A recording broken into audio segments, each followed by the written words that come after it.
இதோ இன்னைக்கு திருவள்ளுவர் தினம். மாட்டு பொங்கல். கடை கிடையாது. அதுக்காக பிள்ளைங்கள நாம ஏமாத்த முடியுமா? அதுக்காக என் நண்பன் என்ன பண்ணான், அவன் புள்ளைக்கு பொறந்த நாள்.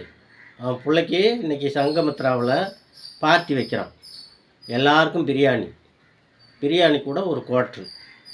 உன்னால குவாட்ரு சாப்பிட முடியலையா? சரி விடு. ஒரு கட்டிங். இல்லைங்க, என்னால் ஒரு குவார்ட்டருக்கு மேலே சாப்பிடுவோன்னா ஒரு குவார்ட்ரு, ஒரு கட்டிங். இப்படி இன்னைக்கு பெரிய ஒரு விருந்து வைக்கிறான். எங்கே தெரியுங்களா? சங்கமித்ரா பெரிய கல்யாண மண்டபத்தில். இப்படி மதுனுடைய வளர்ச்சி எந்த அளவுக்கு வளர்ந்துருக்குது, ஆண்கள் எவ்வளவு இதை பற்றிலாம் யோசித்து நாட்டுக்காக உழைச்சி சாப்பிட்டுக்கின்னு இருக்கிறோம் அப்படின்னு பாருங்கள். இதெல்லாம் தெரியாமல் இந்த தண்ணி சாப்பிட்றவங்கள பற்றி குறை சொல்லாதீங்க. ஆமாம், நீங்கள் வேணும்னா இன்றைக்கி வாங்க, சங்கமித்ராவில் மண்டபத்துக்கு வாங்க. எல்லாருக்கும் ஒரு பிரியாணி, ஒரு குவாட்ரு உண்டு. கண்டிப்பாக வந்துருங்க.